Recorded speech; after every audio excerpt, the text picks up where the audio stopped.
our sages teach us that a good leader, if you don't know something, in She'eno Yodeya, should say, Yodeya She'eno Yodeya. He should know that he doesn't know. And I admit tonight, openly and publicly, I know nothing about beer. I don't know, Eini Yodeya. So I admit it. So that makes me a little bit good. But we are lucky tonight to have someone with us who's made a real study of it and is going to really enlighten us on it, and that's Rabbi Yaffe. So as long as I can stay here, I won't be able to stay the whole time, so I'm so happy that I got some information on it. He's going to really take us through beer, things that is going to really be something unique. So I'm very happy now. I think it's my pleasure, I think it's my job now to call upon Rabbi Yaffe, who is going to take the rest of the evening. Rabbi Yaffe, b'vakasha.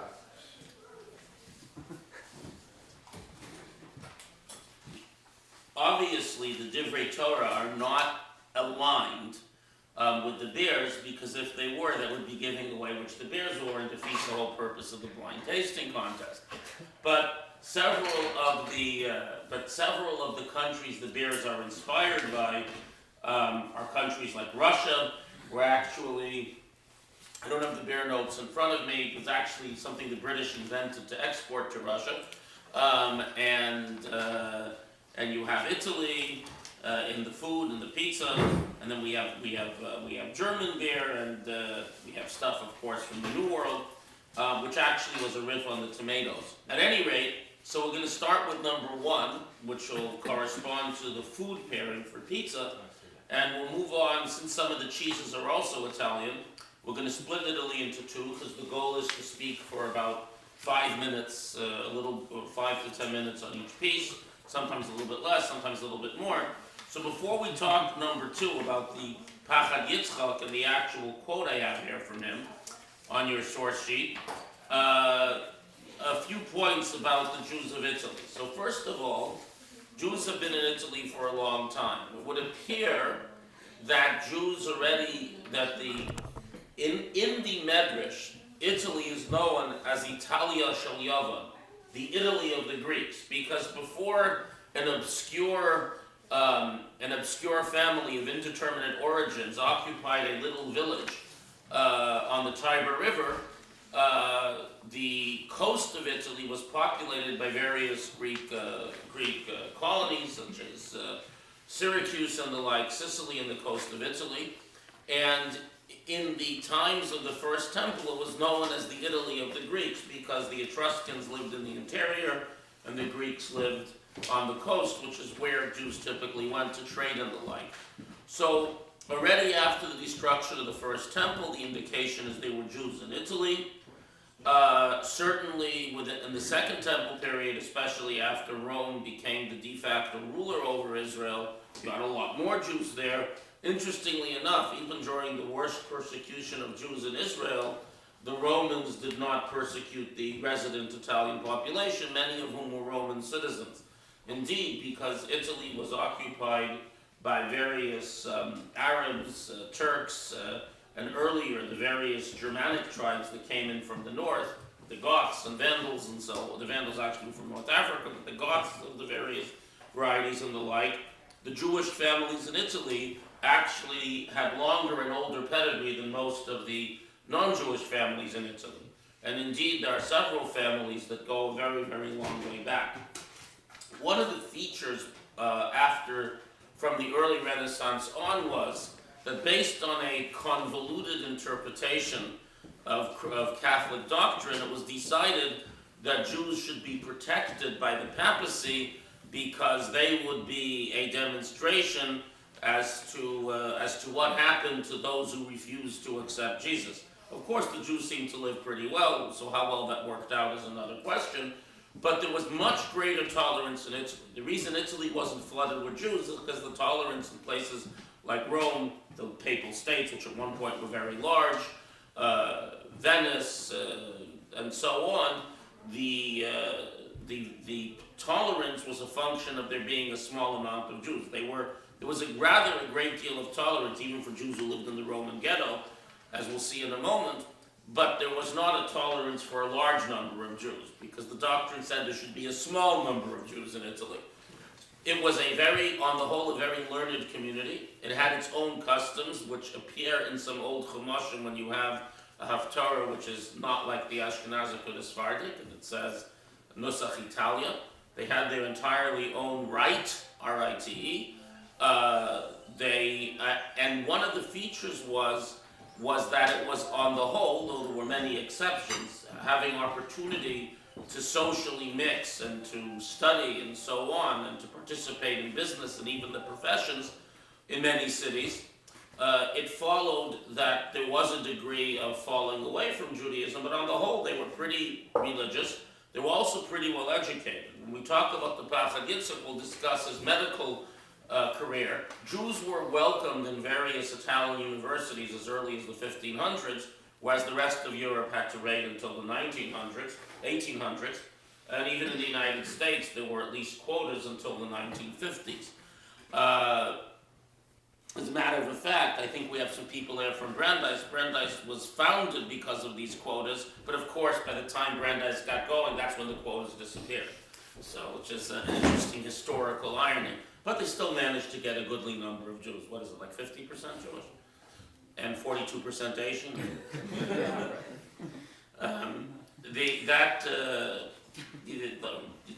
Talmud is very popular now in China and South Korea. The assumption is that it holds the key to Jewish business acumen.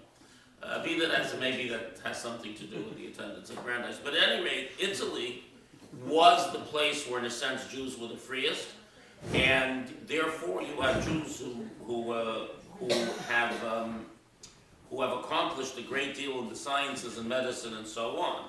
We'll talk more about that when we talk about the Pachad Yitzchak itself.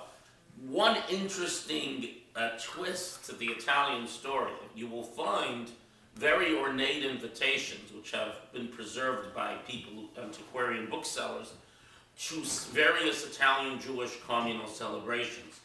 A very common one is an invitation to a siyum, a completion of the Rif. Now the Rif, Rabbi Yitzchak Alfasi, lived in the city of Fez around 1100.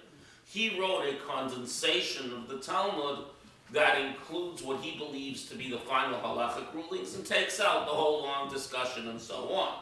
Now, what's fascinating is that the reason why all these Italian Jews were studying the Rif, this condensed version of the Talmud, without a lot of the discussion, and with none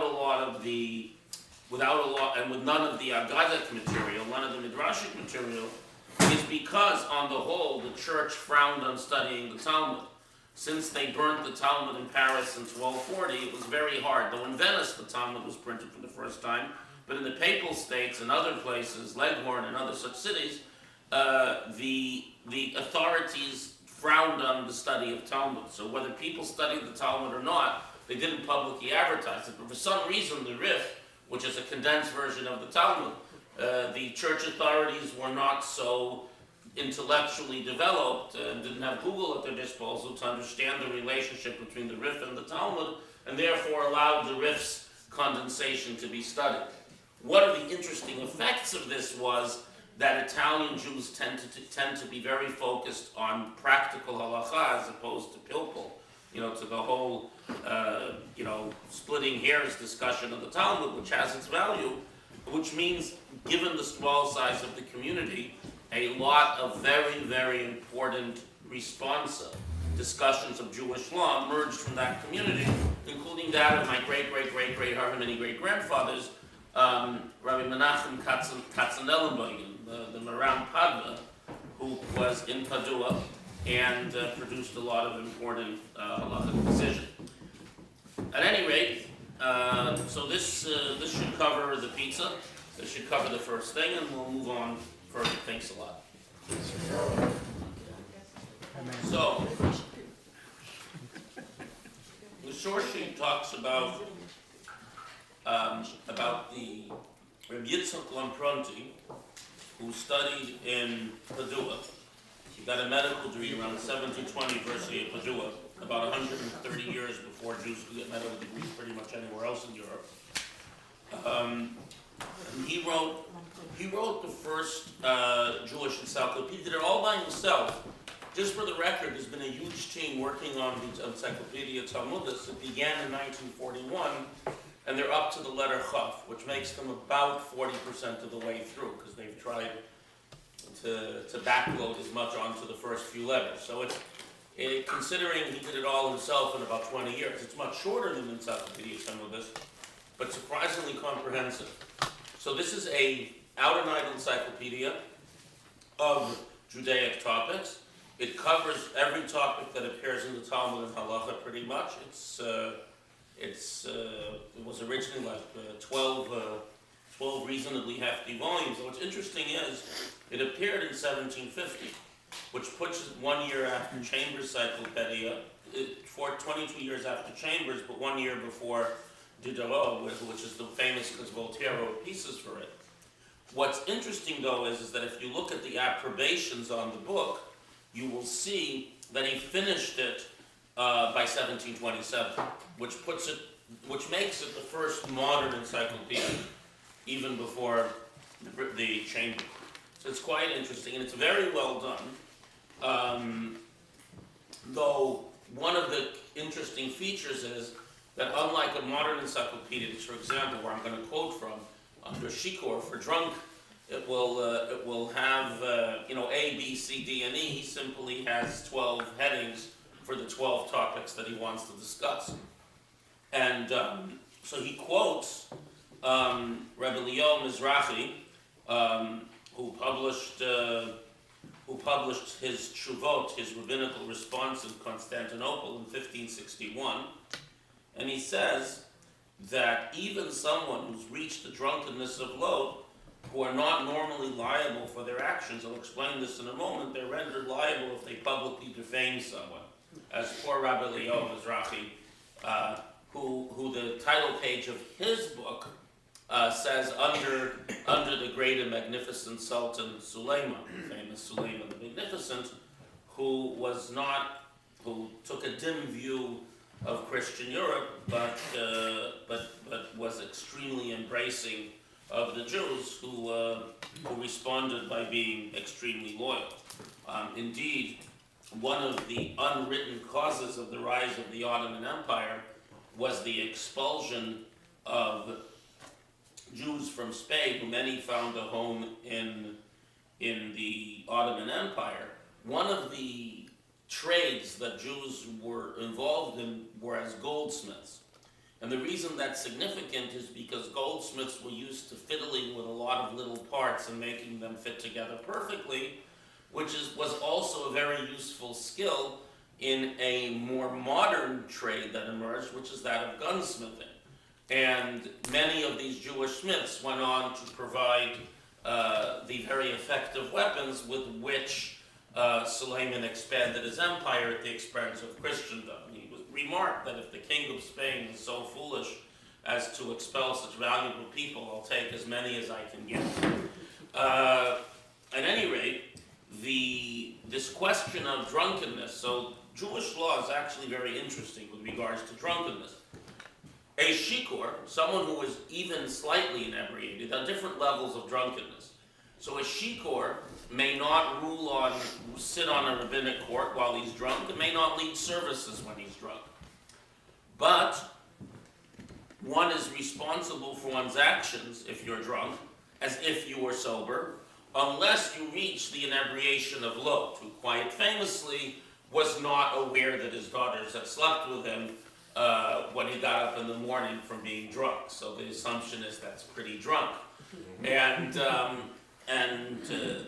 So that level of drunkenness, where one has absolutely no recollection of what happened when you were drunk, and therefore at the time of your drunkenness also, you clearly have no rational control over your actions, makes a drunk person at the same level as an insane person, and thereby you are not obligated for your actions. However, the problem of the course is that people who are drunk can do all kinds of things and get away with it.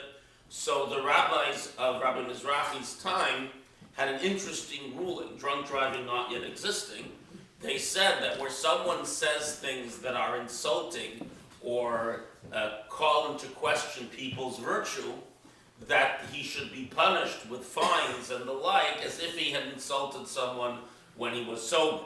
The idea being that if you let yourself get drunk, you're responsible for all the negative consequences that emerge.